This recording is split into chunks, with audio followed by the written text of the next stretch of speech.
adult audience. Loveline may contain sexually oriented content. Listener discretion is advised. 3, 2, 1, go! Adam Carolla and Dr. Drew. Loveline, coast to coast. Hey, everybody. It's the Loveline. I'm Adam Carolla. It's Dr. Drew over there.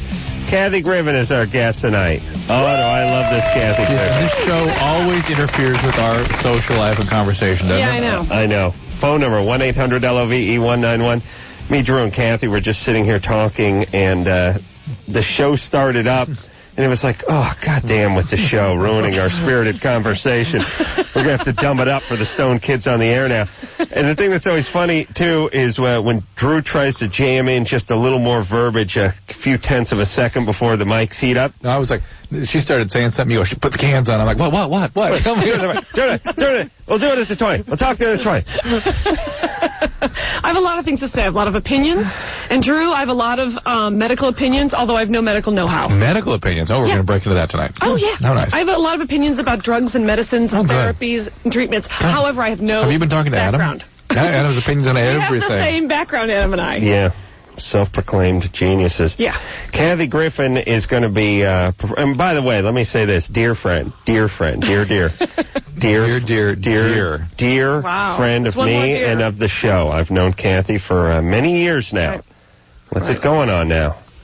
How long have we known each other? Yes. At least 10 years. At least 10 dear years. He was a dear friend of Alec Baldwin's, having spent 5 hours on an airplane. You're going to throw Baldwin up in my face in the first 5 minutes. No, but now, Alec, dear. Alec is a dear friend, but Kathy's a dear friend. What do you and Alec do that you and I don't do?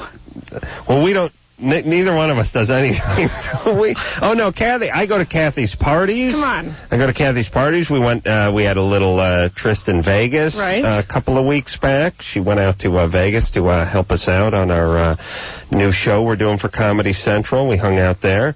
Yeah, we do. We do see each other. When's the last time you and Alec took a weekend getaway? No, we haven't taken a weekend in a long time. Drew, don't start eating a jumbo sack of cashews in here, please. Please. All right. It's like being on a flight. Let's plug Kathy's crap Please. here, by the way.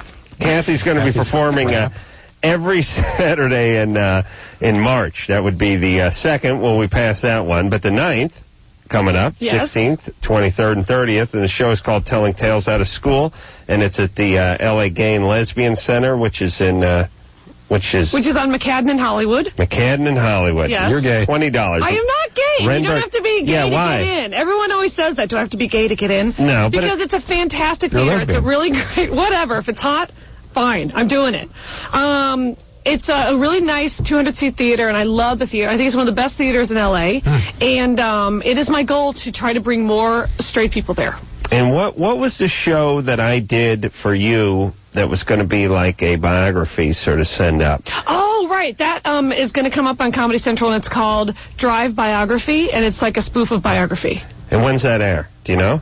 I think May. All right, so we can look for you in that. And what else? What else is going on? I did a few episodes of Whose Line Is It Anyway? Great. I am doing stand-up all over. That's all I can think of right now. I did your you did show? The Crank Yankers. Yeah, that was fun. Is stand-up, I mean, do you like doing stand-up? I love it. Oh. I love it, especially a place like this where it's a theatrical setting, and people are coming just to see and worship me. Right. And they didn't just wander in off the street, because people don't really wander into the Gay and Lesbian Center. No. They're either maybe a tranny that needs to take a sponge bath, or someone who's coming to see me. Or some redneck with a axe handle looking to kick a little gay ass. Well, there's none of that on Saturday night. Oh, there will be when I roll in there drunk on Saturday. Oh, yeah. I'm a North Hollywood boy. Be I don't careful. take well to them days. If you step in the theater, you might go gay. Well, I've been trying to do that for a while. I've been telling Drew. Yeah, Adam really, that's his goal. He has a goal and a mission. Think about the life. No car seats. Yeah. Recycling all the time.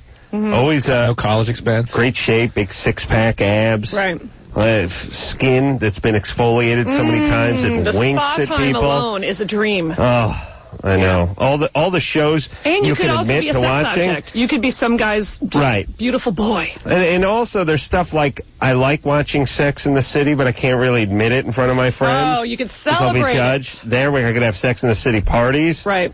Emmy. Oh no. What do I? What is the Tonys? We have a party for the Tonys, kidding? and then everything just ends up in a big train. Right. A big sex train. Yeah, big daisy chain. Yeah. And everyone feels good about it, and it's a bunch of guys. Mm-hmm. What are they going to do, argue? No. They Thank have one purpose in mind. Everybody gets along in the daisy chain. I would Very guess little fighting. I would guess that the gays like Kathy because you speak your mind. You're brassy. They love brassy. Yes, I do well with the gays. They made me a star, and I love them for it. The gays like brassy. Do you know what I mean? They don't shy away from brassy. Both these guys look at me. Look at when I said the gays. They're like, what? What did I do? What happened? What? That's right. The gays. Although like normally brassy. I say my gays. But I guess we can expand it to the gays. Our gays. You two really are dear friends. Our gays like brassy. I think my gays are the best gays in L.A. I mean it. Yeah. And you'll see on Saturday night. No, that's true. They're the best gays God made. Kathy would put her gays up against anybody's gays in the world. I mean it. Even Bette Midler. Even. I think. Does Roseanne have some gays? Oh, she's brassy. She's got some power gays. Yeah. Let's save the babies. All right. Chris? Yeah.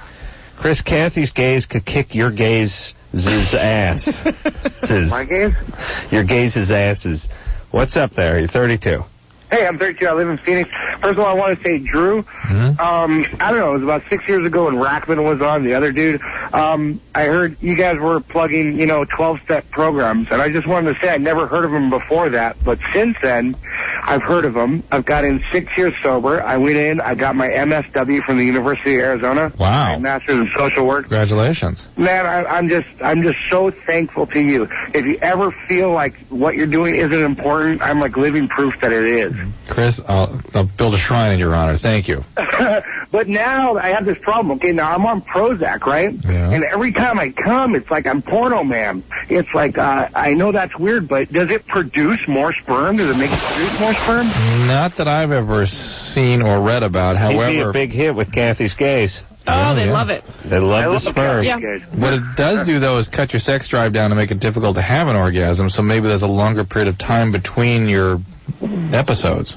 Could be. Maybe you're accumulating. I had an episode half an hour ago. I could drive in. Like my hamper's running reruns of the episode I had earlier this afternoon. Yeah, it just seems like there's just a lot more. But anyways, I just wanted to see if there was any. Well, not that I've ever heard of. Well, but Chris, is there any truth to Drew's hypotheses that you're not doing it as often, therefore more comes out? No, actually, you know what? I don't know. See, I'm married, so it's really weird when you're married. You don't do it as much, anyways. Yeah, but you don't masturbate as much. I never masturbate. I used to. Loved it. This may all be the Prozac, Chris. Okay. All right. Okay, well, that's cool. Thanks a lot. I appreciate it. But buddy. Thank you for turning me on to the 12-step room. Congratulations. All right there, buddy boy. Social worker. That's the toughest gig in town. That's harder than stand-up. And I didn't think I could say that about anything. Yeah, and no pay and no gays. Yeah. I mean, not a legion of gays. One gay, disgruntled, one gay at a time. Yeah. And particularly LCSW is a great degree. You can do a lot of. You can be in business. You can be a therapist. When are they going to clean up foster care?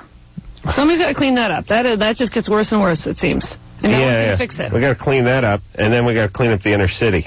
And then we're going to work. You are the two to do it. Here it is. I'm going to start with the outer city and work my way toward the core. Let's just finish the into job. my home. Put those We're going to sunglasses. laugh at everything I say and think I'm fabulous. Hey, Drew. What is that LCS? What does that stand for? Licensed Clinical Social Worker. Oh, all right. Boy, he sounded a little crazy, though, didn't he? George? Yeah. Yes, you're 29. Turn down whatever's up in the background. Okay. All right. Ooh, I like that. Yep. What's up? Pow. Not much. Basically, it's been about a year since I had an affair with my ex-coworker now, and I was wanting to know how I repaired the damage that I caused my spouse. To your spouse, or? Yeah. I had cheated on her a year ago with a coworker. And your wife found out? Actually, the girl told her. Oh, I love that. I mean, that's awful. And just because it's uncomfortable, but uncomfortable in this sort of good way, how did she tell her, and then, where were you? Did you come home? Actually, I was at work, and the coworker was outside of work telling my wife basically that she was sleeping with me for 3 months, and my wife was holding our 2-year-old child at the time. And she threw her in the garbage disposal, or? No, I just basically told the girl that her life was going to be hell. How did you find out, though? Did your wife call? No, her wife didn't. My wife didn't call, no. I mean, I guess the girl fell in love with me. And No. How did you find out that your wife knew? Oh, well, the girl came back into work and was crying and was very upset. And I look outside basically the window of where I'm working at, and my wife has a very upset, betrayed, pissed off look on her face, and she's crying too. So I basically walk outside and ask her what's going on. Oh, so your wife showed up to your work? Yeah. And was coming to visit you, and this girl headed her off? Yeah, exactly. You know what I like about our callers? They tell their stories like Pulp Fiction was told.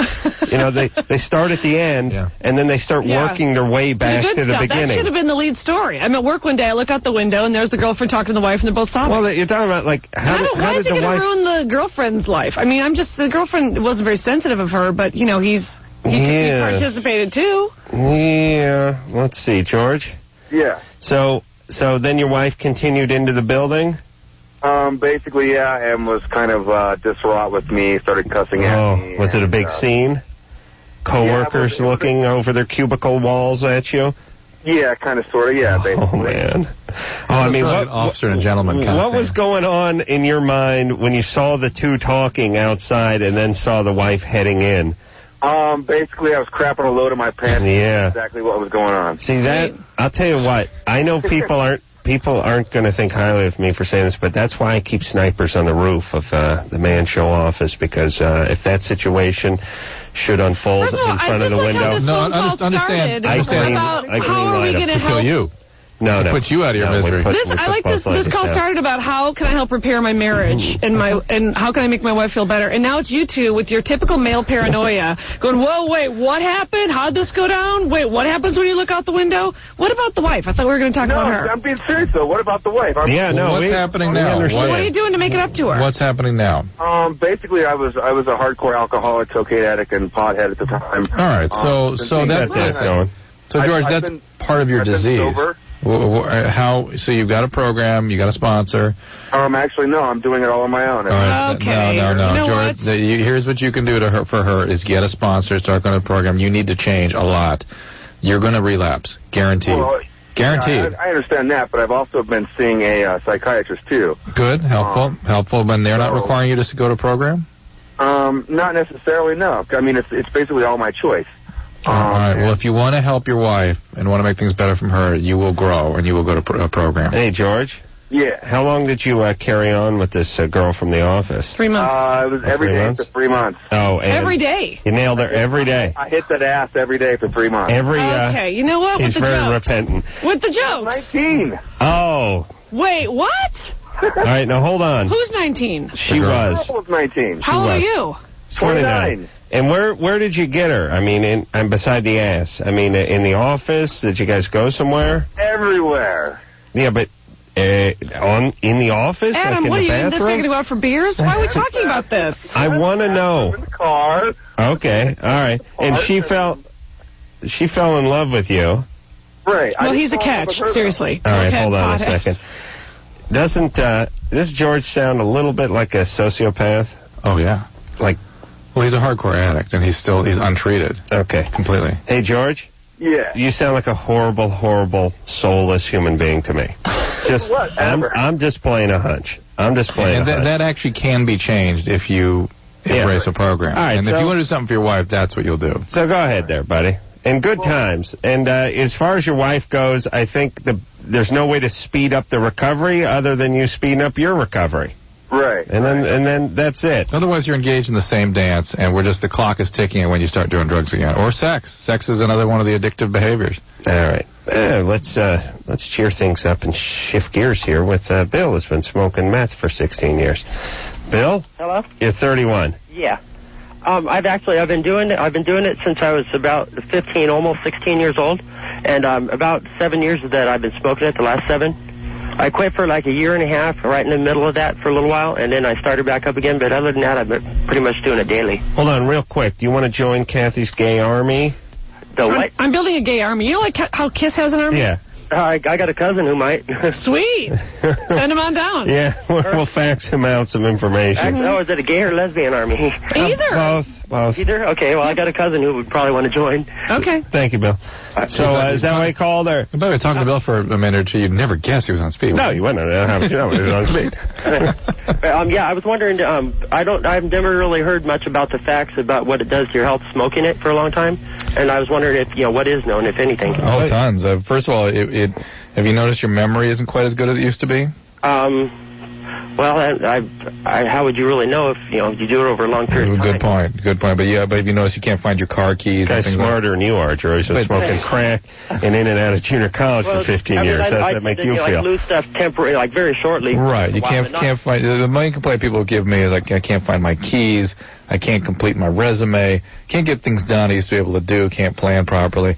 And that is. And then the other thing is mood disturbances and paranoia. And the paranoia, paranoia I've never gotten. Really? Yeah. That's one thing I've always been amazed at that myself, because I come from my whole family doing, my uncles, my aunts, all that, and they've all got the feds following them and stuff like that, and people in the they believe that. That's actually cocaine. Yeah, that's actually the cocaine. Well, actually, yeah, that was more. See, that's cocaine addiction with the uniformed officers following. Hold on a second. Hang on there, Bill. I can't understand. I've done speed before, and it's a horrible, wretched. This is an ugly drug, there's nothing groovy and cool and funky and freaky about it. It's just ugly. It's just nasty. Everything's nasty about it. And you stay up all night, and when you finally do go to sleep, you just sort of lie there and your eyes spin around in the sockets like pinwheels. Yeah. And then you wake up and you have a headache and you feel like ass. And why do you want to do it again? I know that's what addiction is, Drew. But what is pleasurable about this particular drug? First of all, they feel something different than you do. That you has to work or else you don't do it. I know, but I've done coke, and coke is yummy. You hear that, kids? Oh, great. Delightful. But they're experiencing something different, A. And B, even a cocaine addict gets more and more miserable when they're on a binge. And in spite of getting paranoid and isolating and feeling like hell, they keep doing it. They can't stop. So it's not about whether it continues to make you feel good or not. It's that you can't stop. You can't stop responding to the craving and the drive. I'm wondering the following day, when they've sort of sobered up to some degree and all they have is a bad night's sleep under their belt, why they want to do it again that night. I know it's addiction. It's equivalent to saying, why do you want to get up and eat breakfast? Why do you feel hungry in the morning? Hold on a second, Jackal. I'm telling you, though, I've done coke and woke up the next day and went, yeah, I can see why people do this again. And I've done it with booze. I've done it with weed. I've done it with, I like to stab hookers. I know that rush that I get. I've done it with all these things. Donuts. With speed. Guilty. Donuts over here. Me, the donut holes. I was just thinking that too. Removed from the donuts. I'm still unclear whether they remove those or those just made separately, and maybe they're just misleading us by calling them holes. They remove them. Removed. Yeah. I'm sorry. I'm a skeptic. But the fact is, obviously, they're experiencing something a little different. I believe you. But Bill. Yeah. So there is a brain damage associated with long-term speed, and it primarily causes memory problems and mood disturbances. Yeah. And some personality changes too. Well, smoking it, that's got to be the worst thing to do, It tends to be that's what I've heard from a lot of people. Yes, it is. And a lot of people really go downhill smoking it. Yeah, like okay. You will, Bill. It happens in different time frames for different people. Well, what do you do? Do you work, Bill? Yeah, I do. In fact, I'm a shop manager at a big tire chain. And do you get up? I get up and I do it, and I go to work and I function throughout the day, and I come home and I do it. I can just hear the tightness in his jaw. Have you ground your teeth right off? No, I don't grind my teeth. I got past that kind of stuff years ago. I do it. I function. I eat. I basically, for me, doing it normalizes me. People. No, Bill. You there will be a consequence. And one of the interesting things that happens. Well, yeah, I have to work and everything now because I'm on because I got caught. Right, relax. One of the things that happens is you will start to believing that people are thinking about you, or they know that you're high, the coworkers are talking about you, and you'll start to develop a preoccupation with people around you. Has that started yet? Well, a long time ago I started into stuff like that, but I recognized it from seeing it, happen to other people, and I just learned to laugh at it. But you still have those. When I start getting paranoid, I realize it, and I tell myself, okay, you're too high and you need to come down. All right, well, eventually those paranoias are going to become more intense and more fixed. And the difference in cocaine, people get preoccupied with uniformed officers, the police, the FBI. Speed addicts get preoccupied with people close to them, family, friends, coworkers. No one knows why there's that difference. I do it with all of them. And the paranoias become fixed and profound. They really disrupt relationships. And so, Bill, it's just going to keep accumulating here. You can also get heart attacks and strokes at good times. Hey, Bill? Hey, yeah? Very quickly. You worked at managing the tire place for a number of years? Yeah. No, not for a number of years, about 1 year exactly. Okay, well, quick tech question. I got some Yokohama 275 35 series, That's inappropriate. 19s. This is a man who's dealing with a sickness. He asked us for some questions.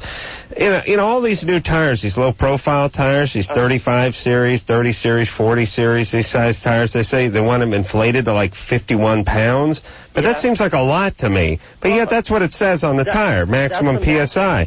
That's the maximum. I know, but let me just say this to all tire manufacturers. I know they're big fans of the show. The folks from Dunlap and BF Goodrich listen quite a bit.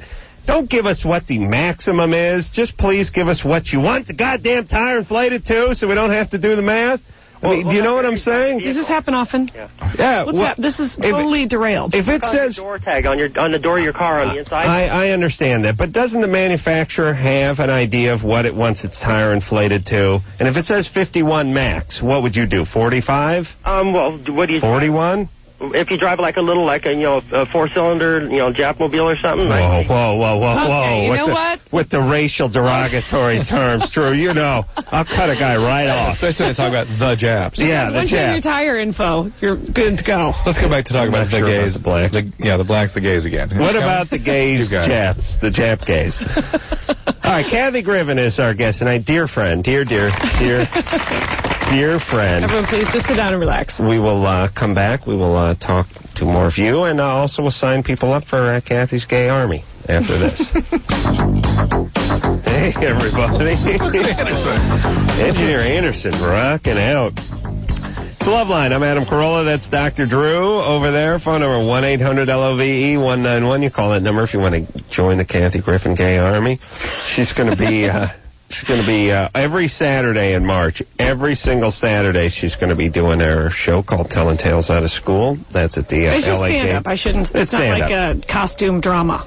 Right. Period piece. It's a. In fact, believe me, nobody in those having their period. People, are you? Hello, any methadone addicts out there? Are you with me? Please. But it's not like a one-woman. No, it's not like and then I was molested and I'm going to get over it now and I'm going to take on show business. It's not that show. Right. It's just stand up. Oh, Jesus. Speaking of broads. At the LA Gay and Lesbian Center. Say that's where it is. At the LA Gay and Lesbian Center. Every weekend in March. Every weekend in March. Saturday. $20. Every Saturday in March. Very cheap. I saw that crazy broad doing the vagina monologues on like HBO last week. Yeah. I just looked at that and went, oh, honey, please. I don't know what happened to you, but just keep it to yourself. What do you want to see, the ball Talk monologues? to it. There it is. The story of a man's balls going from country to country. You won't and see that. Life from the balls' point of view and the balls in Bosnia and how they put up with the balls conflict. look like the chin of an old Chinaman. They're hairy, is what I'm Scraggly hair at the time. Yeah, it's that long, scraggly hair. It's a different hair. She's moved. Yeah, well, I know. I'm picturing them as very wise. Dear friend, yes. And noble to some degree. Jason? Yes. You're 22? Yes. What's up? Yeah, I have a question. I've heard a rumor that, my penis goes, a little left. I heard if you jack off a lot, it goes more left. Well, what hand do you use? I use my right hand. Well, now, why would it go to the left if you're using your right hand? I couldn't tell you. I heard about, if you jack off a lot, which I do about maybe 2 to 3 times a day. Mm-hmm. Wow. So, therefore... No. Getting a little bit more and more left, probably In fact, we might predict it would head more to the right. It might bring it You back. can change the tilt of your penis? Yeah, but you can cool you can scar it on one side. Scar it. If you irritate the you can't. The sheath. Aren't you supposed to use cream rinse or something? Yeah, but if you sort of are traumatizing repeatedly, Am I dating myself? Don't you use tame cream rinse? Don't ever Remember use the Prel, 70s? Jens. a little scar will form and pull it to that side. So you a little vitamin E, 800 units a day by mouth. Okay. I heard that too. Does it actually really work? Yep. Jason? You're prescribing a vitamin to help him jerk off more. No, to help him straighten his penis. Oh, my God. Jason? For God's sake, we're at war. Well, because what will happen is it curves over and over, it still stop working eventually and become painful when he has erections. No, you're making that up. No. You can jerk off to the point where you can make your penis curve. No, don't listen to Drew. Kathy, you're right. You're right. It's not so much the jerking off part. It's not the jerking off part. It's that he has a curve, and the curve can be Peyronie's disease. And aren't all guys curved? A little bit. No, not me. Looked at, or it's not long enough. Well, how severe is your curve, Jason? It's really not that bad. It doesn't bother sex or anything, so. All right, relax. It's just out of curiosity and like, should I get checked out or? No, vitamin E apparently. Yeah, eat that vitamin E. Vitamin E. Jason. Yeah. You a junior college guy, or are you just thinking about it? Junior college. Junior college. Yeah. Shocking. Good times. Shocking. Definitely good times. Shocking. How is it I always know the junior college 3 times guys? a day. Well, with the beating off? Yeah. That is astonishing to me. Would you ever want to meet someone that did that? I know that every guy I know does that. I'm not saying that. Not every guy. Saying, Here's one right here. No. How dare you? How dare you? Only I'm just during saying, hiatus. honestly, I probably at my most lonely single moments, at the most once every 2 weeks. Is something wrong with me? No, men have a different. No, I know. I get it. I'm just saying, should I assume sometimes it's at work in public places and stuff? Yeah, that's safe. Ew. It's very safe. See, here's just think about it for a guy like urinating. Oh, every time a guy goes to the bathroom, he might be jerking off? It's possible. You know what I'm thinking of? Andy Dick at my Christmas parties. Oh, well, he's definitely. And he goes to the bathroom like every 10 minutes. What do you think he's doing? And not alone. With Andy, I would put it this way: every time he's jerking off, he may be going to the bathroom. It's the other way around. He's going in the bathroom to jerk off, whether he pees or not. That's the real question. We know what he's doing at this point. Yeah. He's definitely beat off in your house more than your husband has. Oh, Jesus that's a lot. Christ in heaven. Definitely. I'm glad you picked a guy we had a lot of drops from. And we know a lot about, too. Ask about how much Carrot Top beats off. How much does Carrot Top beat off? Let's see. No. You got nothing? Hey, Anderson. You got nothing? there it is. Anderson, you play that drop 8 times a goddamn show. You couldn't come up with it? Man, what's up? Carrot Top's the man. What's up? Is that Carrot Top? Yeah. Wow. Yeah. Ask how often David Allen Greer beats off. All right, what about David Allen Greer? No, hey, listen, he has a little tune he could sing about, doesn't he? Oh, please. That's going to take all We haven't night. heard Fruit in the Middle in a long time. All right. I like a girl with a big butt, but fruit in the middle. It's juicy, it's sweet, cause it's fruit, and in the middle. Shaka-naka. Just like a little plop here, a little skeet there. Ski, ski, ski, ski everywhere. Everybody ski, skeets. That's how you do your threesomes with me.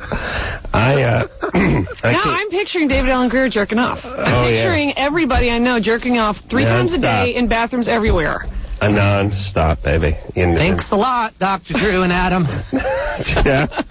He sounded very Don Knotts there. I know. Well, he is. Jeff? The modern version. You're 18. Mind you.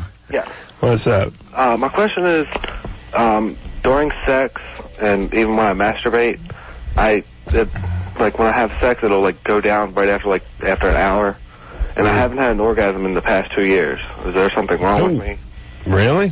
Yeah. During intercourse. Yes. Even when I masturbate, I can't have. Do you have nocturnal emissions? Do you have wet dreams? No. And are you on medication? No. 2 years. No. I'd look into this. Something's up. Yeah. You haven't killed yourself, huh? No. That's what I'd look into. Why? You haven't had the guts to pull the trigger. Normal development? Do you have hair in normal places and that sort of thing? Yes. Normal height and stature? Yes. And normal sex drive? Yes. As far as you know. I would be irritable if I was you. What about that poor girl he's banging for an hour straight? That's a lot of intercourse. Yeah. An hour? Yes. Yeah, well, a lot of guys don't understand that like after 15 minutes it's like ouch. Yeah, it's time for the Astroglide. Yeah. Yeah. Well, I picked up some tips from my gays. I know all the good glides. Hey, you want to join Kathy's gay army, Jeff? It's not too late. No, my mom's cousin would like to, though. I like that everyone's bringing me some new fans. I'll tell you, we take referrals. Hey, Jeff? Yes. Before this, you were 16 when you had your last orgasm. Yes. And that used to do what? What were you doing? Where were you when you had your last masturbation orgasm? I was in my room. With Andy Dick or alone? When he met with his last orgasm. I see. Oh boy. And was that something you were doing regularly at that point that suddenly stopped? Yeah. Yeah, something. And you haven't questioned this? I've talked to a doctor. He just recommended some kind of vitamin or something, and it didn't work. Do you have the orgasm sensation? No. I mean, if I put on a movie right now, went over to your house and threw you some Nivea and told you to get busy, you'd get an erection, but nothing would happen. Would you get an erection? Yes. And I get an erection. It's just that I can't. And you would never finish. Do you have any feelings about this, or anything going on emotionally? No. You got to see a urologist. There's something going on organically here. Okay. Something's up, and they'll figure it out. All right. I like his girlfriend, though, has got to be kind of getting used to that smokeless cigarette he has in his underpants. You know what I mean? I mean, on one hand, a woman's, I think her ego would be hurt for the first 6 months, maybe a year, but after that, sort of, it's like having a hairless cat or something, you know? It's at first it's like, oh, you can go all night. Ow, ow, ow. Right. No, but then it's like, also, she's sort of, there's no mess. Well, there's also no sort of denouement. There's no closure. No closure, yes. No closure, I know. You don't think maybe something traumatic happened to him when he had an orgasm and now he just doesn't want to for some reason? You can't do that to a male. They don't do that. They don't function like that. They'll still have nocturnal emissions. They still produce urine. They produce this stuff. It just comes out. I'm just saying, I think she'd get over the closure part to not have the mess. You know, most women really... Yeah, that bothers them. They loathe semen. Yeah. They hate it. Well, you know what it tastes like.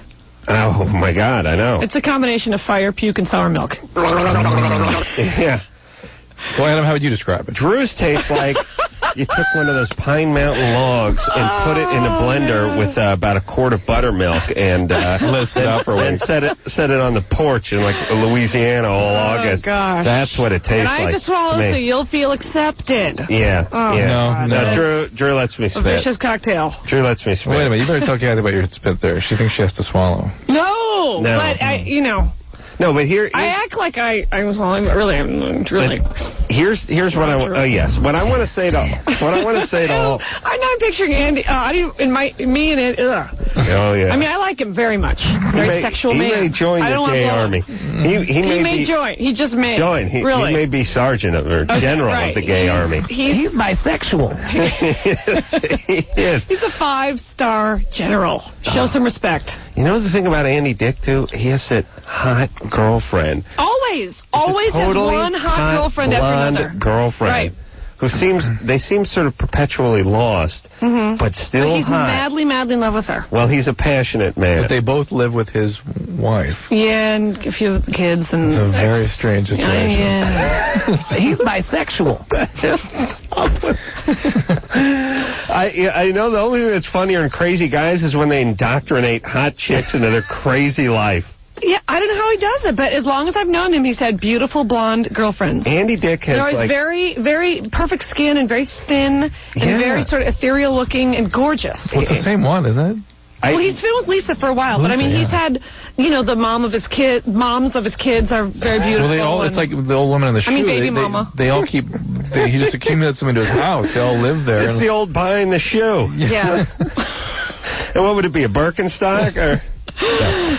I'll tell you, I get angry every time I see him and her and how hot she is. Right. It just angers me as a heterosexual, as a quasi-celebrity, as a guy who's been on basic cable as much or more as Andy Dick. Look, he can get her on his show. You cannot bring that to the table. I know. Oh, no, you could get her on the Man Show, right? I guess. Well, if you're just going to phone it in like that. I'm just saying, when you But he did lose her for a while to Jeff Goldblum. Oh yeah. And then he got her back. He got her back from Goldblum. Think about it. We know about that. Yeah. Oh, here's Andy. What? Yeah. We'll talk to you about that up here. Andy, and I could be mistaken for like a unattractive Jeff Goldblum too. No, Adam, that's not true. Adam really wants Andy's girlfriend. This is what's going down here. She's really hot. Have you talked to her? What's her personality like, Adam? Okay. What are her likes and dislikes? I saw her at your wedding, I think. Well, then you should have her, Adam. You're entitled. That's right. Okay? Stick a fork in you. You're done. Her and Bill Maher, the two people I saw at your wedding, I should have both of them. Oh, man. We're dear friends. You know what Bill's girlfriend's name is? Classy. Mitsuk. Classy. Oh, okay. He says this is classy. That was that night. How do you, what are you supposed to... Hello, classy. You should have never invited him. You had to know there was going to be trouble. Yeah, there was trouble. You just wanted to... I did. I wanted to stir the pot. All right. Now, where the hell were we? Oh, you know what I want to say? What I want to say to you guys is stop concentrating on the swallow part of oral sex because women don't want to do it, and therefore they think it's swallow or nothing. What we need them to do is transport, not swallow. What? Just not, you know what I'm saying? Not interrupt. Not interrupt. What does that mean, transport? It means use your mouth like a tanker bringing oil over from the Middle East, you know? Okay. You get a nice shot of that Texas tea in there, and then it's right into the toilet. But you transport it into the toilet. You don't have to ingest it. Wait a minute. You don't have to ingest it. I'm supposed to blow a guy. Right. And then take the load. Right. If I can speak freely. Hold it in my mouth for a while. That's and then right. walk over to the toilet, spit it out like Yes. I'm bulimic, and then... Yes. This whole thing on a loop. Yes. On a loop. Wait a That's what you second. need. That's what you need I to don't do. think I have it straight. That's right. I'll tell Okay, you you know what. what I would like to do? I would like to menstruate in your mouth. I would Done. like you to walk... What? Yeah, all right. Keep going. I'm intrigued. I would like to... Yes. I would like you to then walk around my house for a couple of minutes. Yeah. Go spit it out wherever you want, really. At that But point, I don't Kathy, care. would you I rather? need you to transport. We'd rather do that than swallow. Good point. The menstruation. Yes, Drew makes a good point. And No, here, the menstruation, we would take it and yeah. emit it. No, I don't need anyone to have my menstrual flow in their mouth and go anywhere. Well, you here- can just kind of act like and then maybe go a few inches away and then it just goes all over and it's confusing. You're mixing apples and oranges here with the menstruation and the semen. One of them has to do with pleasure. The other one is a curse that is handed A down curse. by A God. dirty Catholic curse. So we know who's dirty. Yes. So we know the dirty girls. But let me say this: when you take a swig of bad milk standing in front of the fridge late at night, Right. you don't then spit it all over the inside of the refrigerator. You do that, and you scurry to the but if sink you and you taste spit it out in the then maybe sink. Look, I'm all about it possibly goes in my mouth little, but then there's a lot of drooling and there's a lot of oops, it's spilled out. But I'm not going to just have cheeks full of jizz when I'm not going to walk anywhere.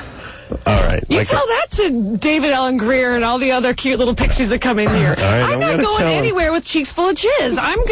That's somebody else's job. Someone Well, named Classy. Isn't that a kid's game? They're going to be very disappointed. Cheeks full of jizz? Yeah.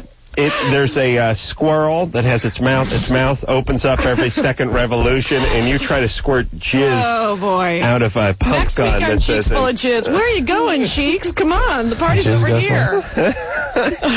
cheeks full of jizz. Just can't keep those big jizzy cheeks shut. Cheeks full of jizz. He's like a squirrel. He turns around. Dad, Plus, you got him now, son.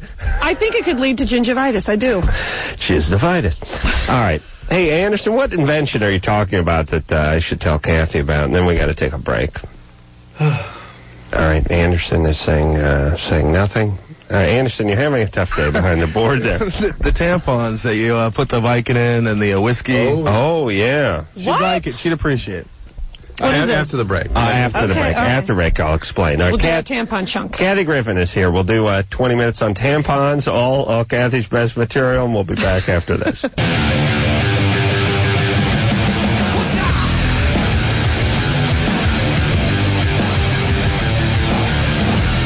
Hey, everybody, it's Loveline. I'm Adam Carolla. It's Dr. Drew. Kathy Griffin, our guest tonight, dear friend. Geez, these two locked conversational antlers. Who else? Two ladies here? Yes, you two chatty Cathys. You need a flat bar to get in to pry your way into that conversation. Like 8 times, I was like, Drew was waxing on about what a bitch Oprah was. You are so furious about Andy Dick's girlfriend, you cannot see straight. I had a few things to say. I could not All right, now. even... I'm sorry. Don't let this goddamn show interrupt our conversation. Go ahead. No, this Please, is... Adam, this is, please. Oh, Adam, come Take on. me This back. is for off the air. All right, I'm just Kathy, saying... we're not speaking until Adam talks. Here's all I had a few thoughts, but they're gone now because they were in the context of the heated conversation that you guys were having. We're not talking to you to tell us. So. You two lock in like a couple of chinks playing ping pong, and you cannot slide in between the two of you. Next, you're going to talk about the Jap gays. It gets a little manic, doesn't it, between the two of us? Yeah, you know why? Because, you speed up, you fire back faster, much like the ping pong game. Before you know it, you're both 20 feet behind the table, and you're jumping when you hit the ball. It's crazy. You two should just sit down somewhere, like a cafe, and just order something and just get it out, We should get a Central Perk with the friends and just talk about feelings and how we're all in love with each other. That's right. Are the friends not running out of people to screw? They have all screwed each other. Haven't they all impregnated each other? Yeah, they're all about 42, 43 at this point. They still live in those apartments and hang out at Central Perk. Yeah, it's going from I don't even know if they have jobs. To losers. It's just... Right. Yeah, no one got married. Nobody started a family. Nobody got a condo. A job. Nobody got a job. Everyone just has been a perpetual holding pattern for the last 10 years. Everyone is junior college or just post-junior college, and that's it. They look good, though. But they're stylish, Patrick? Yes? You're 14? Yes, sir. Kathy Griffin. You want to join her gay army? No, but I have a couple of friends who might. Yeah, everyone so knows great. someone. Everyone's got a friend. All right, so what's up there, Patrick? I live in Texas, so I might have been mistaken on this. The lady that told me how this works was kind of sketchy. Last night was y'all's guest, the Gorillas? Yeah. Yes. Oh, okay. All right. Well, hold on a second. He's thinking out loud here. His deal is, Gorillas aren't there right now? No, but I've had a talk with Damien, and can't we get normal names that don't have 6 pronunciations with our phone guys? They get angry and I mispronounce it. With Tara. What did you do it? You gotta have people that speak English come on to the show, right? I mean, is Patrick over here, Patrick? Yes, I'm over here. Yeah. All right, real quick, what's the question? Do you have a question? Yeah, last night y'all had a caller that, walked in on his dad screwing his sister, and y'all just, told him to call the cops. I mean, what else could y'all have done? Well, done in that situation, right then to... Have you been through something like that? No, but, I mean, I see it a lot on TV these days, and it really scares me. That parents and children would get together? Is this Sesame Street or Electric Company? Where do you see this on TV? A little show called Jerry Springer. Oh, interesting. Yeah. That affects you. Yeah, I don't know that they're actually doing it on. I just think they're. But it happens. Hillbilly actors. And people, that doesn't happen outside of severely disturbed family systems. One of the parents has to be a perpetrator, or one of the children has to have been sexually abused by an adult in order for those kinds of boundaries to be eliminated. Imagine Andy Dick's family. A lot of this going on. Something like that might have been going on. Something. Maybe more. I just wanted to see the wet pink stick. And what we told him was to call the police if he runs into this again, but to call Child Protective Services, which he had done. He had social services out there. Right. They wouldn't believe them. We were trying to think of ways to get the sister to actually cop to what actually had happened. Yes, when the Child Protective Services showed up, right. Michael? Yes. You're 24? Yeah. Your 7-year-old son is making suicidal remarks? Yes. He's talking about, well, first of all, he has uncontrollable bursts of rage at times. Mm-hmm. And other times he makes the comments, well, I'm going to go blow my own head off or something like that. 7? Wow. Does he? Have you had him seen by a psychiatrist or somebody? Yeah, we tried to take him to a psychiatrist, and they said that my wife and her ex-husband needed to work out their problems before they even attempted to work on the child. No, that's not what he kills himself. Yeah, that's not what they said. No, he's not going to kill himself. That's also not what they said. Oh, really? No, there's no way. This child is in severe distress and needs help. Well, wait a minute. And this guy's just mad at the ex-wife. You think you're trying to blame her? What's that? I just think they didn't want to hear whatever was told to them, or they didn't get an adequate evaluation, one or the other. Yeah. People misinterpret things all the time. Boy, do they? I don't even want to get into that story, but I listened to the Pat Benatar song, Hell is for Children, today, in front of a girl who thought that Pat Benatar was saying that children should go to hell. Right. And I had her convinced that that's what she was singing about, and she went with the entire thing, and at the end of it, I said, that Pat Benatar's evil. And I said, that's right. She thinks hell is for children. It's a long story, but people interpret things the wrong way sometimes. So, hey, Michael. Yes. And don't you think the kid, I know Drew's going to jump in here, but the kid wants attention. The kid is not getting attention. No. Yes. There's too much chaos. No. Too much chaos going on in that family. There's too much chaos going on for sure, but he has now been sort of hardwired into a state where he's hyperactive, he's having outbursts of rage, his mood is completely unstable, and for a child to even be able to understand self-destruction suggests really... No, I thought about that when I was a kid. Not at 7. Yeah. Nah. I thought about that. Not at 7. I knew about it. Maybe 10, 11, 12, but not 7. Yeah. What I figured is that he'd had to have heard that someplace before. Yes, he would have, but still, it suggests real serious stuff. And boy, the earlier you intervene, the better. Who's he saying it to? Just he'll say it to me or his mother. Well, he's wanting something too when he tells you. I mean, he's wanting someone to act and someone to show him something. You understand? Yeah. So you got to do something. I mean, listen, we're arriving at the same place. I know Drew's very upset by this, but he's telling his dad about this, which means he's saying, do something. Yeah, I need help. Pay attention to me. Do something for me. Help me feel better. Stop fighting amongst yourselves. Yeah. I think, too, when families are very chaotic, the kid at a certain point says, hey, what about me? You guys are so busy screaming at each other, drinking, worried about your bills, your marriage, and everything else. Hey, over here, I got problems of my own. And this is the way to get them to take a look at those problems. And good, look at them. What's the matter, Drew? Let's go to break. Oh, please, what's up with you? It doesn't work the way it works in an adult system. This is almost more like a seizure disorder in this age group. I mean, you have to think more about uncontrolled biological discharges. That's really what you're dealing with here. Well, what's he going to do? He may even have a seizure disorder. There's all kinds of things that can be involved with this, and so it's not a rational process the way an adult. There's no objectifications of abstraction. Why is he telling him he wants to commit suicide? Because it's coming out. Why isn't he killing himself? Because he's 7, and he will. All right. We'll be back. Hey, everybody. That's a nice pop hit there. Who is this? I like this. Some 41. Cranking out the catchy hooks one after the other. Kathy Griffin is our guest tonight. Phone number 1-800-LOVE-191. Isn't that good? Drew's. What happened? You spill? No, he smacks the mic with the coffee mug. Oh, okay. He usually punches the mic. This is. Wait, I can't even recreate that. But it's Drew. It's interesting. You're like evolving like a chimp, where you're learning to use tools to smash the mic now. and making tones with them. For all the years, he would smash it with his hand, but now he's learned to use tools. He whacks it with a rock or a coconut. Kathy Griffin will be performing every Saturday in March, and that is going to be it'll be her stand-up show. It'll be an hour-long show. Yeah, it's about hour 15.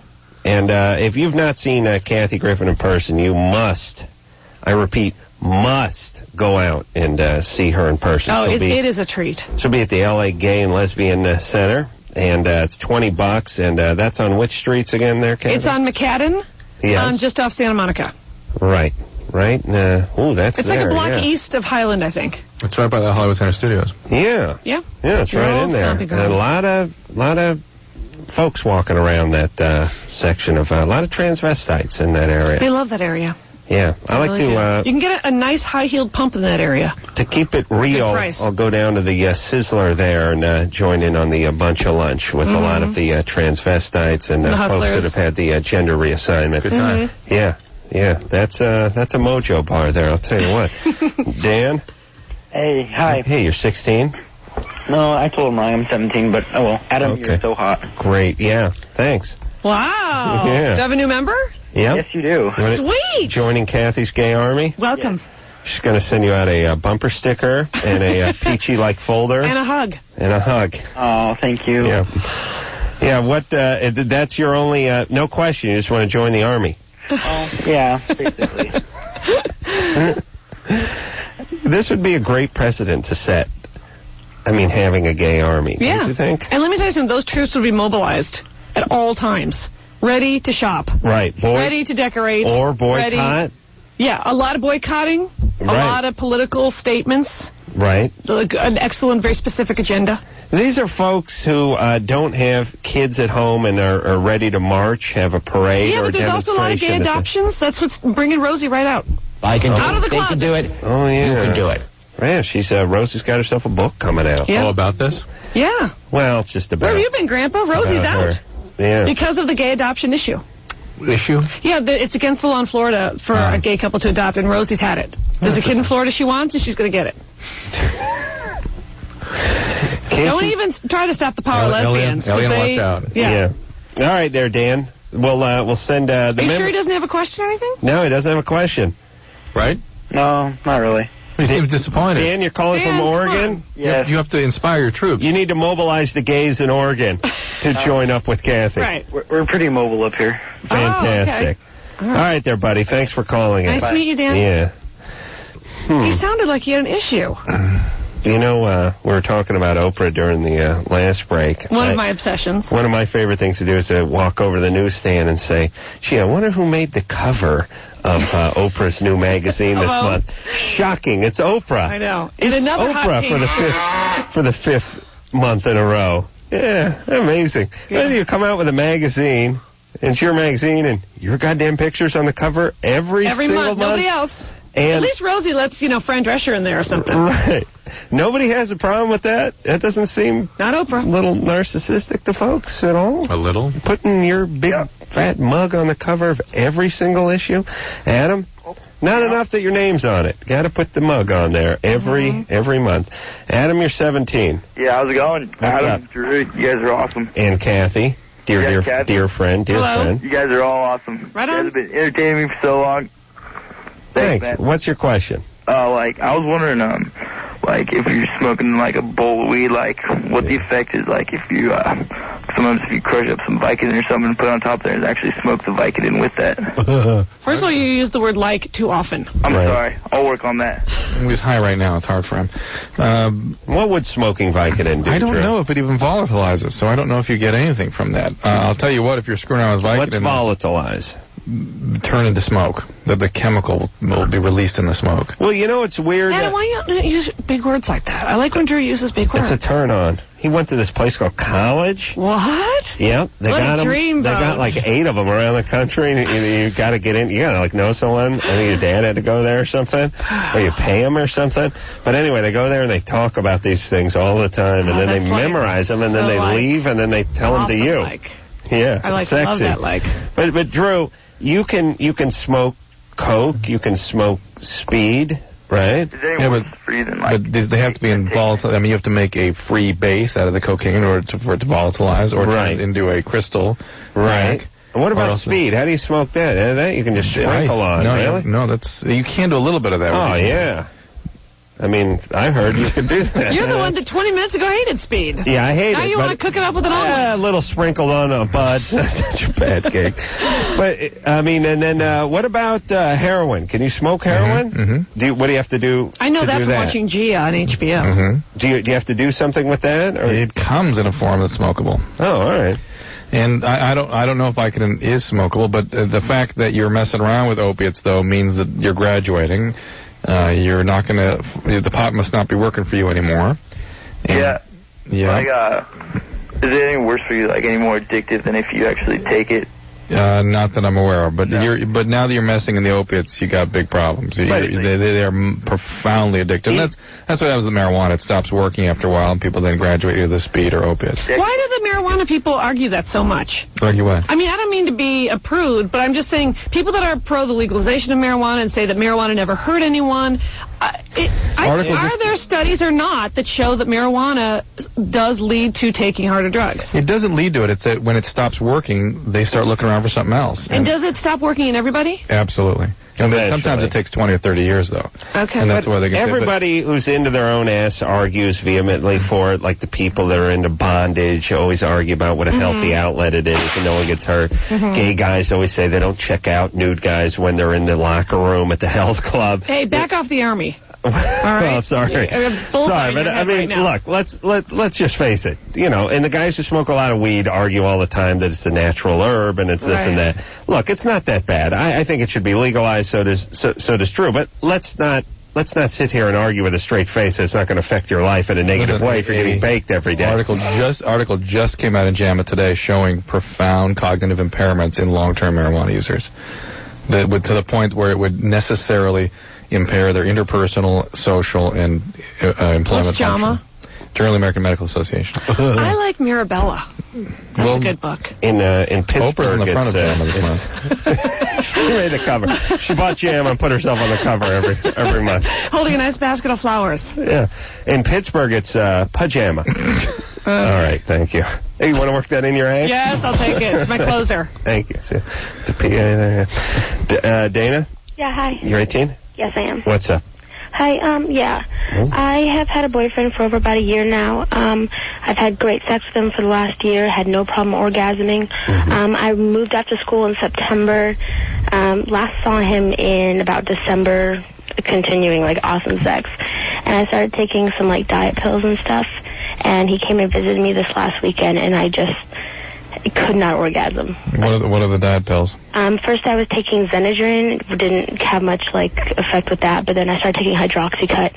And I've had, What's Hydroxycut? I don't even know what that is. Yeah. It's supposed to be an energizer. It says energizer or anything like that. It's Ma Wang. It's ephedra. And that's speed, basically. Really? Your body converts that into speed, and that will affect all kinds of things, including your orgasm function. Really? Alrighty.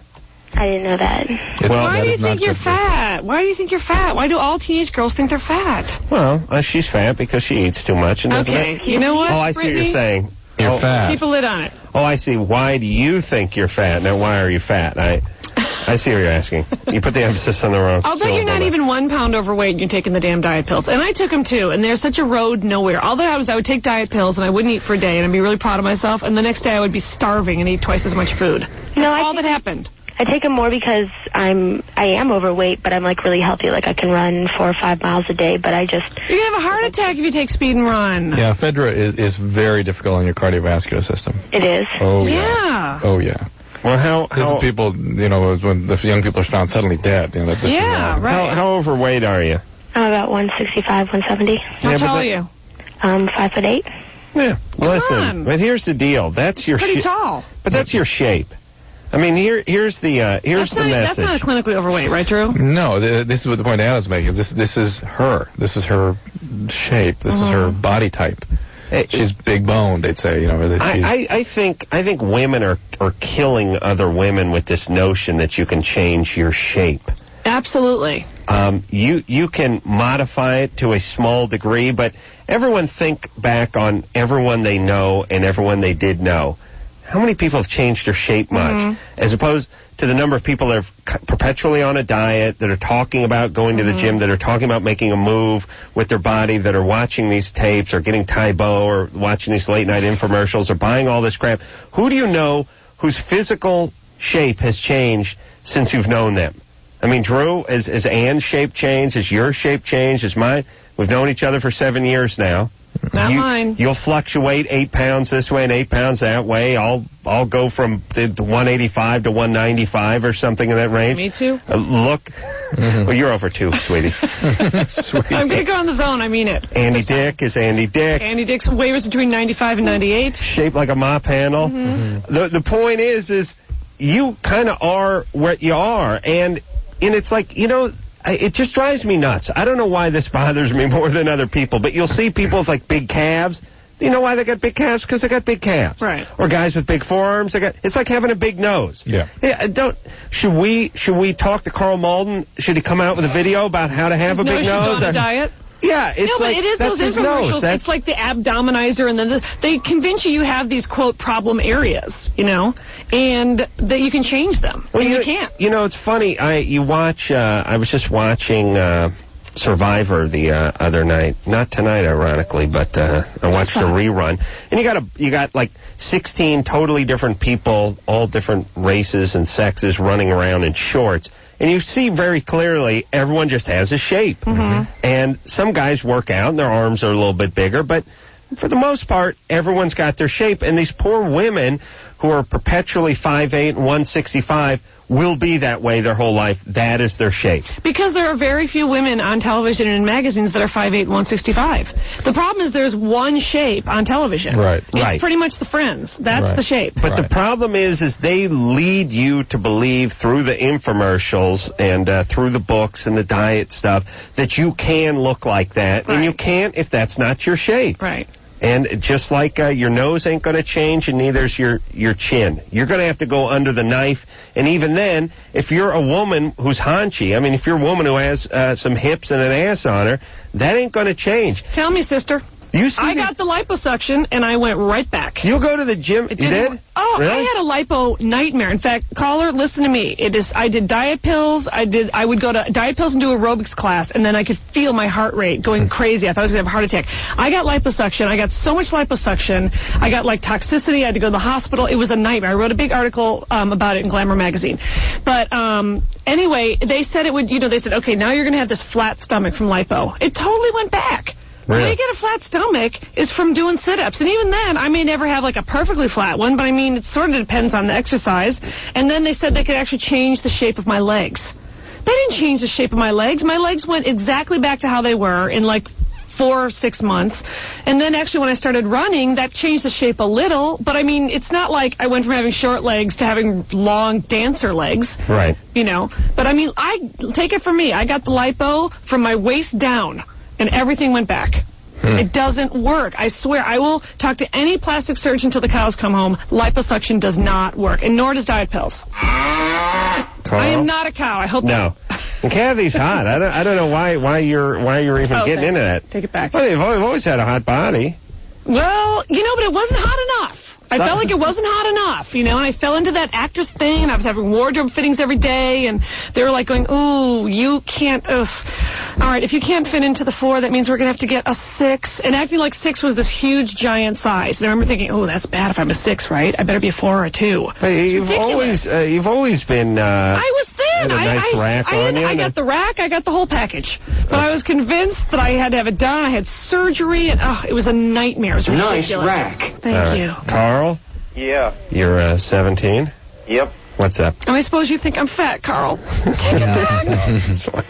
Hey, I got a couple questions for you, actually. Uh-huh. The first one was, what's the best way to get rid of a hickey? We don't know.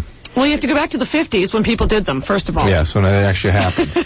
There's really it's just a bruise and it has to heal, that's all. That's what I figured. What about ice? Would that help? I don't think so. Maybe heat. Girls can wear concealer cream. Yeah, and or a turtleneck. I'll tell you what'll hide it is one of those Nicorette patches. I did that once. It's a big old huge Nicorette patch right under my jaw. Who gave you a hickey? Jimmy. Oh. But I don't want to talk about it. He's so passionate. We had that caller about a year ago, and they said that they put a spoon in a freezer. Frozen spoon. Nobody should be getting hickeys. No, hickeys are painful and angry. Yeah, what are you doing getting hickeys? Oh, you're calling from Alaska? Yeah. I guess it's just hitting that, right? Yeah, we're behind the times. Yeah. There's these things that'll be coming around the corner soon called bell bottoms. No, we already got those. Oh, yeah. What about the raccoon coat? Is that came and went Charleston. there? The Charleston? Yeah. Yeah. Lindbergh, is he what's your other question, Atlantic? Carl? Your other questions? Yeah, I'm on Paxil 40 milligrams. Mm-hmm. I wanted to know if I was allowed to drink while I was on that. Not heavily. No. Well, but it's not going to kill him. Well, you're 17. If you're using alcohol at 17 significantly and you're needing Paxil, you got to discuss this with the doctor. Just be honest with him or her what you're doing. Right. All right there, buddy? All right. What's it like in Alaska right now? The cold hellhole of the U.S. Really? Is it dark all the time? You need Paxil. It's not dark all the time. It gets dark around 6.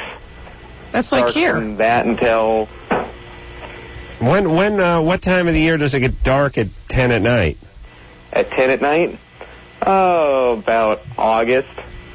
Oh, okay. All right. Why do I get squeeze everyone like a goddamn bar rag to get a half an ounce of information out of everybody? Because again, it's that grandiosity. That's not what he called the talking club. His thing is, well, when is it light at 10 where you are? Why didn't you know that? His whole, when I asked him about getting dark at 10 o'clock, his whole thing was, his tone was like, what do you... Yeah, he's confused because this isn't what I had in mind. No, he's confused is that he doesn't understand it's different in different parts of the country. Oh, he doesn't? No, he was not born in Alaska. Carl? What? Did you? Hey, look, don't give me any attitude. You were born there? Yep. Oh, sorry to hear that. Yeah. I thought people just got shipped there, like Rikers Island or something. I didn't know they actually were born there.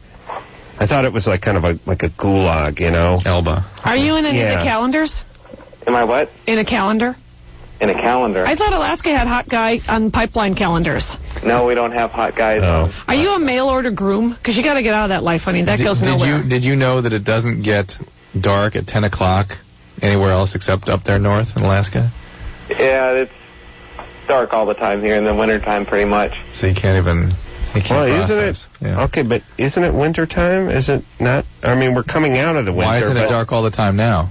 Yeah, but the midwinter, like January especially, January and December, we're dark about 3:30 in the afternoon all the way up till about 10:30 in the morning.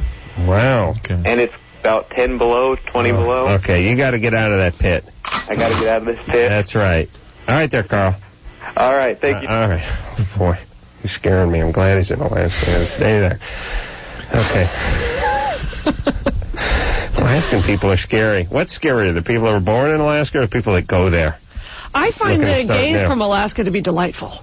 Oh, yeah. Their coping skills are excellent, and they really keep the hickeys down to a shout. They got, you know who moved to Alaska? Oh, I don't want to get into it. All right. We go too many directions in this show. Chris? Yeah. You're 17? Yeah. What's up? I was just wondering if there is really 600 calories in sperm. Oh, okay, I know what this is about. He's trying to convince the girl it's good for Right, and her mom is telling her. nutrients. Her mom is telling her it's 1,400 calories. You read it in a Cosmo magazine. Oh, that is toxic. Burn it. That magazine is life ruining. No, Cosmo. it's about 6 calories. What's a Big Mac have? I have no idea. It's about 400 or so, what do you think? A Big Mac with jizz? I'd be like 6. Yeah, 1,200. Well, side of jizz for Duncan? What? Yeah, all right. No calories there, Chris. All right. Put it this way. Oh, so now she has to swallow. You're proud of yourself. Put it this way, Chris. If sperm has 600 calories, then a Snickers bar would just have to have several million. Uh-huh. I mean, wouldn't it? Yeah. Yeah, okay, thanks. And how does that work? We got to go to break, but the whole calorie thing, you know, like you're eating some, TV dinner and it says, it's got 850 calories in it or 1,000 calories or whatever the hell it's got, I don't know. And then you run on one of those treadmills till your nuts fall off and it says, you burned 63 calories. I and know. I think, wait a minute, that's horrible math. Like, I almost killed myself. I sweat a bucket. I've been running my ass off for an hour and I worked off like 2 peas from the TV dinner. There's something screwed up with that math. Not even the pecan pie square. Well, you're burning thousands of calories automatically every day, and when you have exercise, you increase muscle, which burns calories, and you increase your metabolism, which continues to burn calories. I want more bang for my buck, stop working out. I'm saying. I want to work out and burn like 50,000 calories. You run your ass off on a treadmill, you end up burning 110 calories, and then one croissant is like 245. Well, how does that work? That's no payday. That doesn't work for me. But work that out, would you? All right, I will. I heard it's about fat grams anyway. Kathy Griffin is our guest tonight. Dear friend. We'll be right back after this.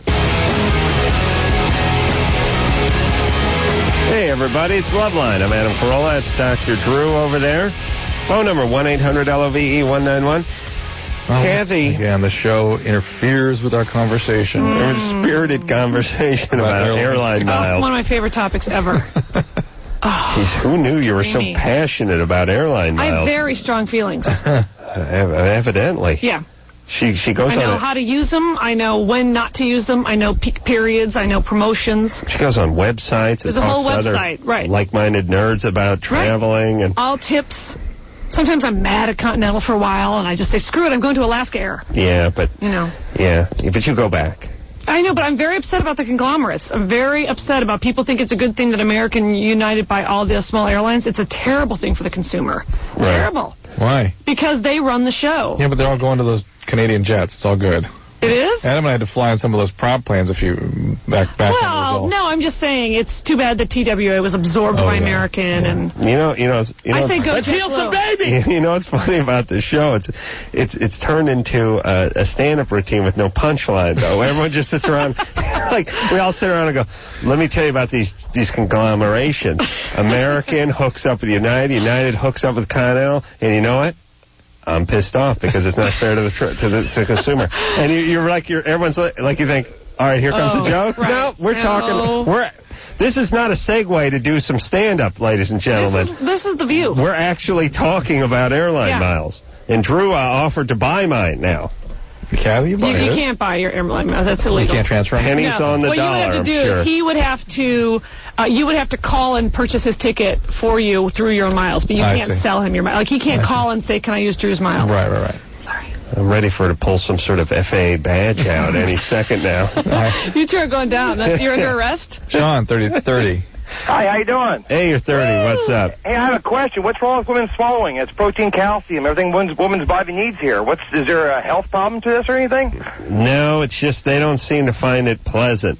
Well, I don't know down in California. Up here in Oregon, it's just, they like it, man. Really? They do? Up here in Oregon, they like it. They do, too. Really? What do they love about it? Do they love the pea taste or the sour milk taste? What do they like best? I've had talk women say it gives them a real rush. It's a real rush. It's a rush, really. Interesting. Yeah, I'm serious. No, that's an interesting take on it. It's a rush for them to vomit. Yeah, I would say near vomiting is quite an interesting Maybe thing. the sushi's popular up here. I don't know. But, hey, it's good for them, isn't it? This is one of these guys who thinks women taste like fish. I guarantee you. Yeah, Sean, it is definitely not good for them. Definitely not. It's not? If there is, the more serious STDs, sexually transmitted diseases, are transmitted by the swallowing part. Yeah, but you have to have one too, right? One STD to give, yes. Yeah. All right. Let's. I didn't know that it was a statewide policy in Oregon for women to love it. Oh yeah, that's how you get in the state. Here. Yeah. They get a rush. That's my favorite thing. They get a rush. The Swallow State.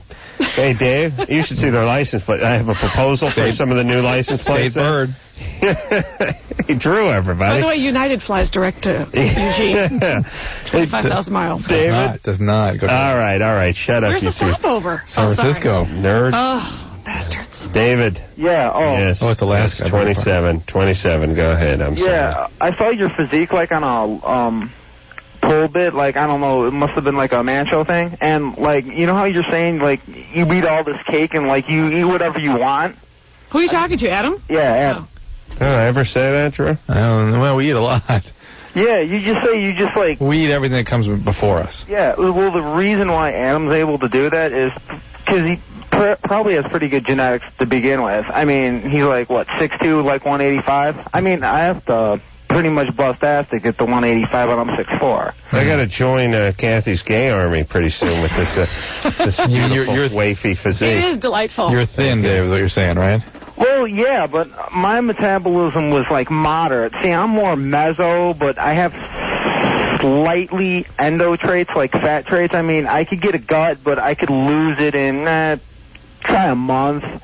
But hold on, I'm riding them. Like perfect, man. You could just get ripped in like 3 weeks if you wanted. I'm riding as fast as I can.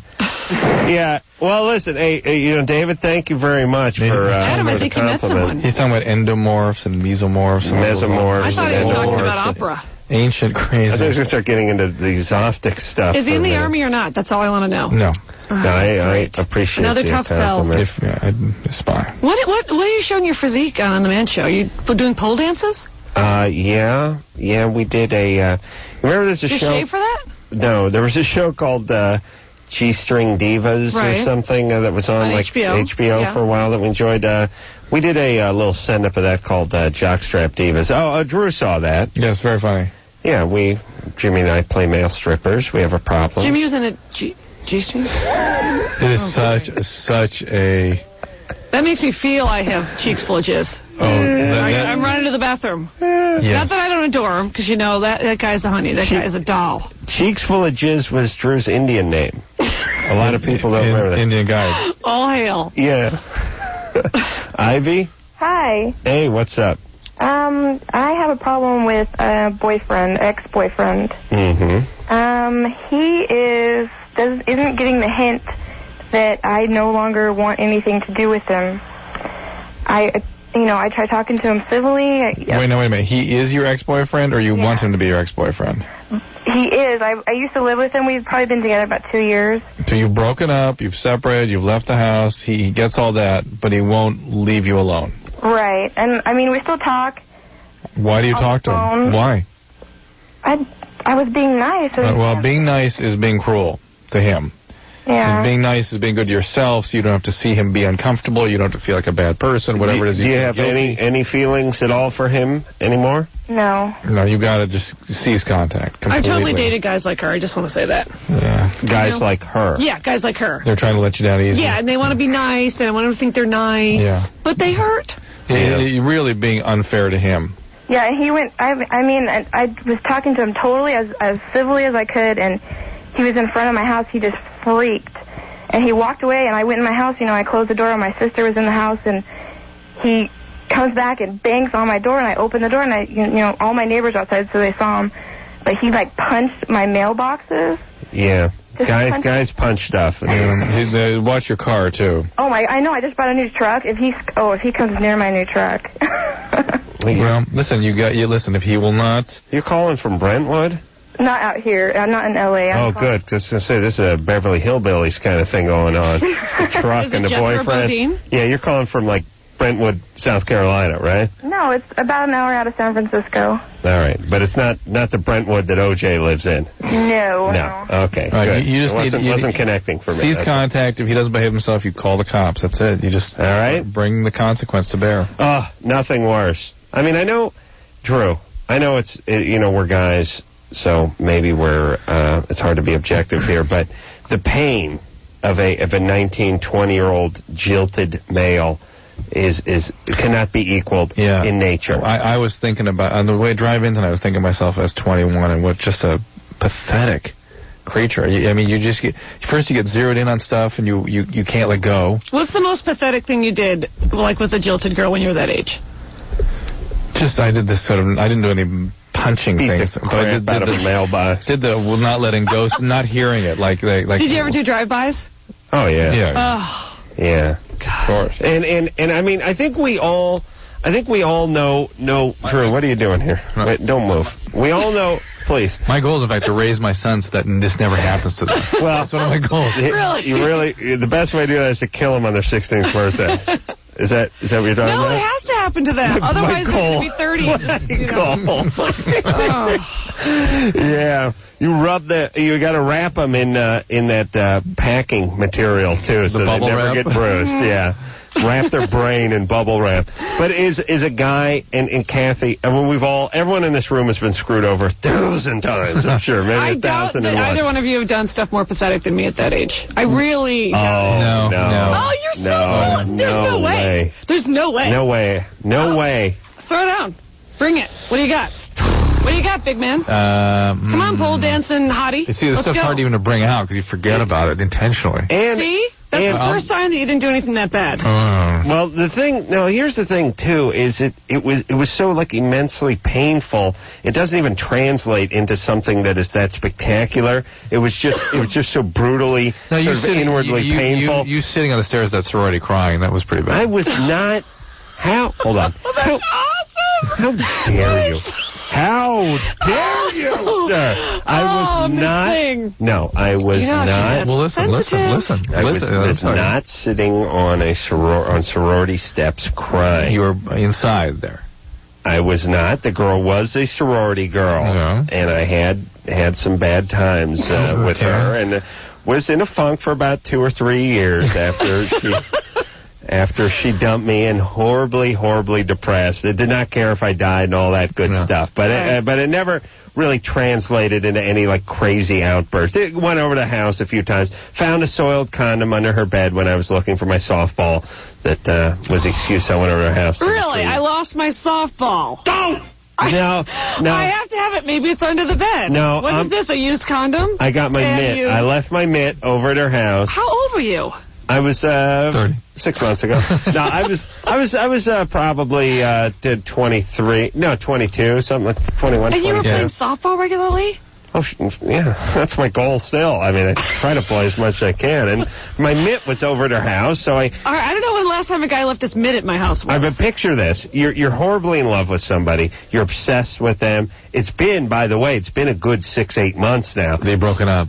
Well, she dumped me, yes. Oh. It's unfair to call it breaking. You're still doing the driveway. You're still thinking about it all the time. You're still depressed. She has actually moved once since this time, and I'm still horribly depressed and still, like, just clingy and trying like hell to get her back. And I go over to her house, and it's way out there, and her sister answers, and she's not there, which is another thing that's horrible when you go for that, like, surprise attack and the person's out of town.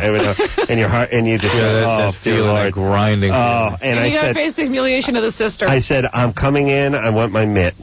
And she said, all right, go in and get your mitt. And I went into her bedroom, and I found my mitt. And then I said, where's my softball? And I started looking around for my softball. And I thought, well, maybe it rolled under the bed or something, with the duvet and whatnot. I flipped the duvet cover under there. I take a look. Soiled condom. Are you sure it wasn't one of yours? Oh, no, she moved. Soiled condom. Good time. Wow. Yeah. And you know what it's like trying to play ball with a soiled condom, by the way? I had to fill it. I had to fill it with sawdust and play with it. Mm-hmm. Could never get it out of the infield. Wow. I want to kill myself when I go back. But as a guy, here's what I'm saying, Kathy. I believe, as badly as you've hurt in your life over this, and we've all hurt over this, I think guys even have a more horrible biological thing that goes on with them. At 20, you are wrong. Because women How at that dare you age try to take our pain away from us? How dare you dismiss our pain? Fine, you can have your mitt back. Because women at 19 and 20 are, especially in their social life, are defined by whether or not there's some guy out there who loves them. There's a guy in every corner who wants to F you, though. Big deal. And we have this stink of failure all over us. And that's it. You're screwed from then on. You can't get, no one will come near you. Let me tell you, I could have, and I say this with all due respect, could have banged the bejesus out of Kathy at any given time in my life, except for that 6 months after I was dumped and had that stink of failure on me. 2 Wait years. a minute. Thank you. Whoa. Thank you. I'm sorry. Thank Excuse you. me. Thank you. You're not welcome. You think there's any time you could have banged the bejesus out of me. Thank you. John, you're 18. What's up? Wait, no, we got to go to break. Oh, we got to go to break. That is appalling. Hold on, John. Hold on a second. John, we're going to take a break. Be with me, John. Okay. We're going to take a break there, John. All right. Hold on. Kathy Griffin is here. Should have banged the bejesus out when I had the chance, and we'll be back.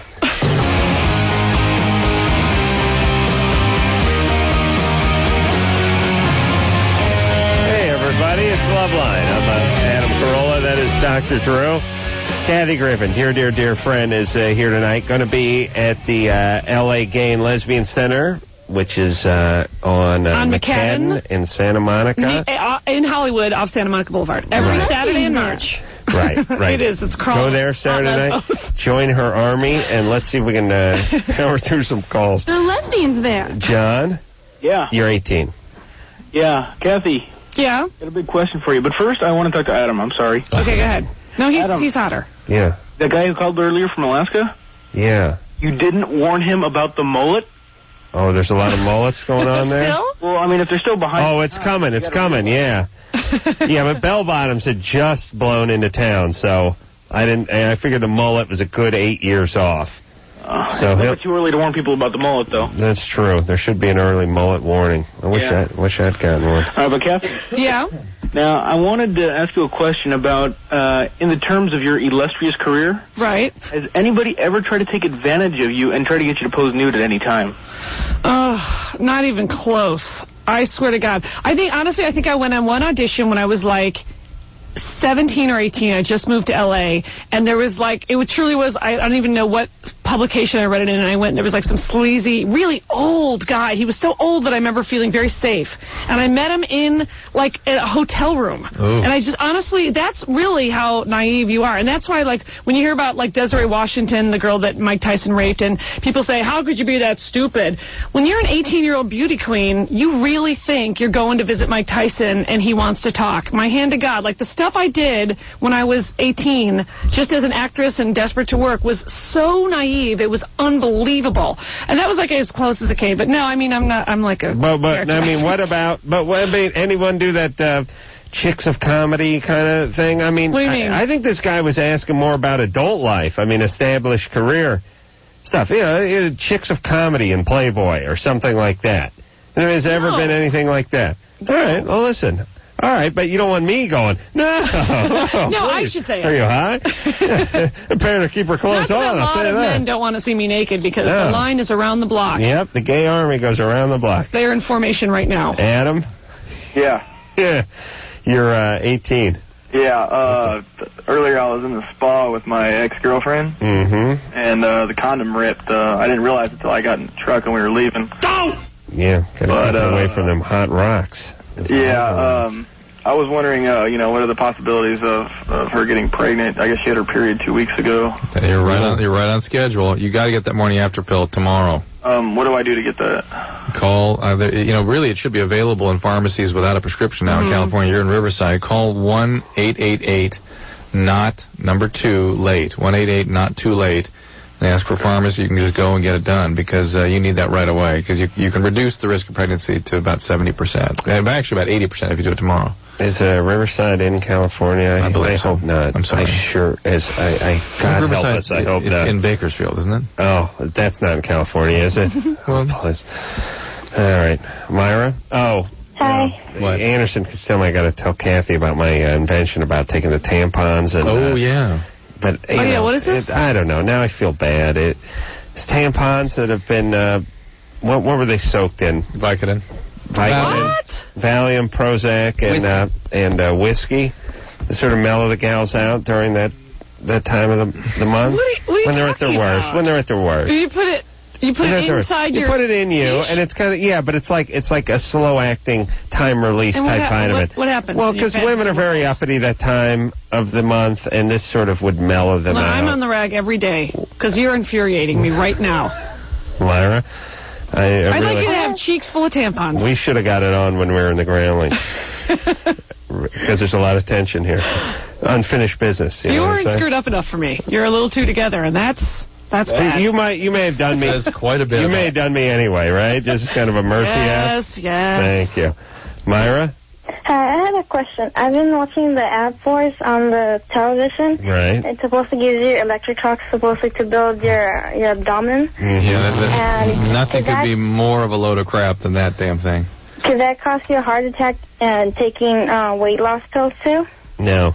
It won't do anything. Weight loss pills can cause a heart attack. Just taking the weight loss pills will give you a heart attack. Just taking the weight loss pills can give you a heart attack. Oh, okay. Hey, Myra? Yeah. Those things do nothing. They don't work. They do zero. I tried them. They don't work. I saw a whole special on them. You'd be better off... 20 years, they come around again. Better off strapping a toaster oven to your belly.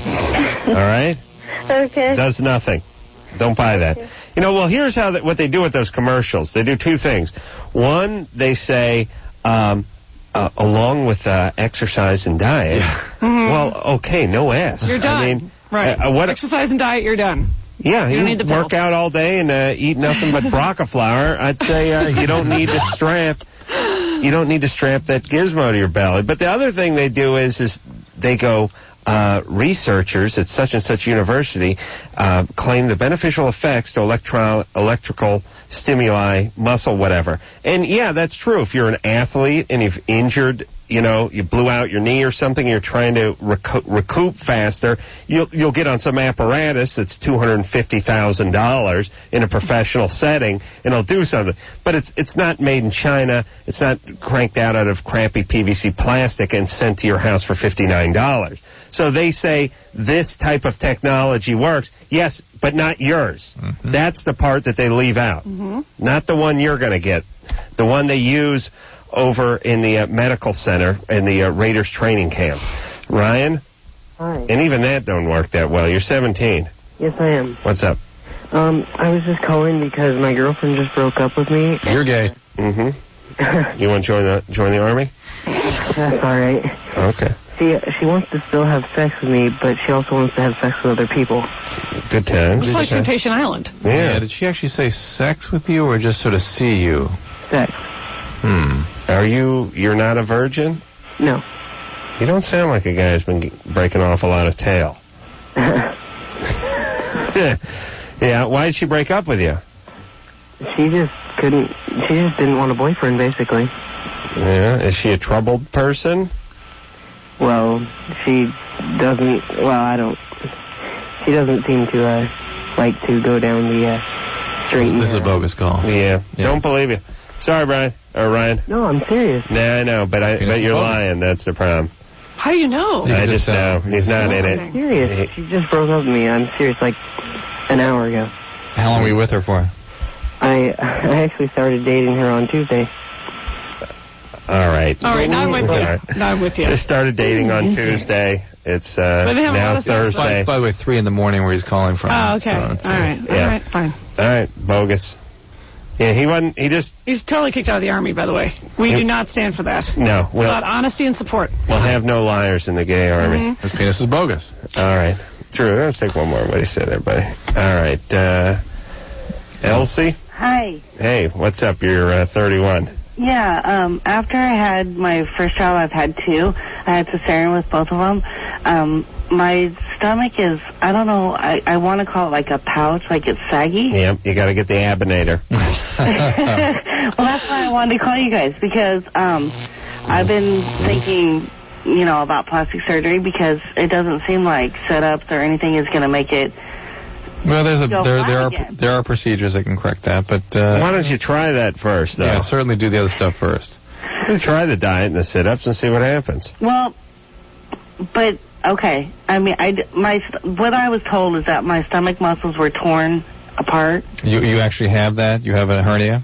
Well, they said it's like real close to a hernia. But they told me that my stomach muscles are completely separated. All right, that's called a ventral diastasis. That does actually need to be repaired. Okay, So, is that something plastic surgery wise? Yeah, actually any surgeon can do that, but you might want to, since you're looking for a plastic result, you might want to have a plastic surgeon take care of it. All right, Elsie. Take care of yourself. We'll take a break. We'll be right back.